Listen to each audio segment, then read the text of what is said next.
23তম রাষ্ট্রপতি নির্বাচনকে সামনে রেখে কোনো রাজনৈতিক পরীক্ষা নিরীক্ষা করতে চায় না বিএনপি। অতীতের অভিজ্ঞতা, বর্তমান রাজনৈতিক বাস্তবতা, সরকার ও দলের সাংগঠনিক ভারসাম্য এবং ভবিষ্যতের সম্ভাব্য রাজনৈতিক ঝুঁকি সবকিছু বিবেচনা নিয়ে রাষ্ট্রপতি পদে প্রার্থী বাছাই এবার অত্যন্ত সতর্ক অবস্থান নিয়েছে ক্ষমতাসীন দলটি। বিগত সময়ে 3 জন রাষ্ট্রপতির বিষয়ে ইতিবাচক ও নেতিবাচক অভিজ্ঞতা আছে দলটির সামনে। ওই অভিজ্ঞতার আলোকে এবার দলটি সিদ্ধান্ত নেবে বলে মনে করছেন বিশ্লেষকরা।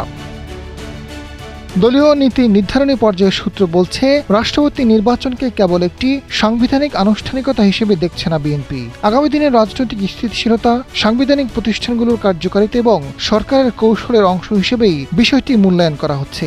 রাষ্ট্রপতি নির্বাচনকে ঘিরে এবার সবচেয়ে বেশি গুরুত্ব দেওয়া হচ্ছে বিশ্বাসযোগ্যতাকে। পরবর্তী রাষ্ট্রপতি হিসেবে রাজনৈতিক অঙ্গনে সবচেয়ে বেশি আলোচনা বিএনপির মহাসচিব মির্জা ফখরুল ইসলাম আলমগীর এবং ভারপ্রাপ্ত রাষ্ট্রপতি ও জাতীয় সংসদের স্পিকার অবসরপ্রাপ্ত হাফিজউদ্দিন আহমেদের নাম নিয়ে। এছাড়া আলোচনায় রয়েছেন দলীয় স্থায়ী কমিটির সদস্য ডক্টর মোশাররফ হোসেন ও আব্দুল মঈন খান। রাজনৈতিক বিশ্লেষকদের মতে, সব মহলে জল্পনা কল্পনা যাই থাকুক, আপাতত দলের সর্বোচ্চ নীতি নির্ধারণী ফোরামের সিদ্ধান্ত এবং প্রধানমন্ত্রী তারেক রহমানের গ্রিন সিগন্যালের অপেক্ষা করতে হবে নতুন রাষ্ট্রপতির নাম জানতে।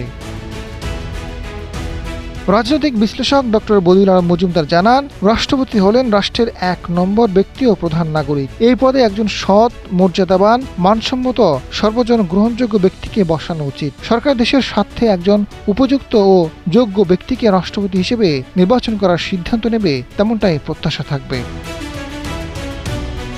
প্রধানমন্ত্রীর রাজনৈতিক উপদেষ্টা ও বিএনপির সিনিয়র যুগ্ম মহাসচিব রুহুল কবির রিজভী জানান, সবার কাছে গ্রহণযোগ্য এবং অত্যন্ত শ্রদ্ধেয় একজন ব্যক্তিকে রাষ্ট্রপতি পদে বিএনপি বেছে নেবে। তিনি একই সঙ্গে হবেন দক্ষ, বিজ্ঞ এবং দেশের প্রতি যার আনুগত্য রয়েছে।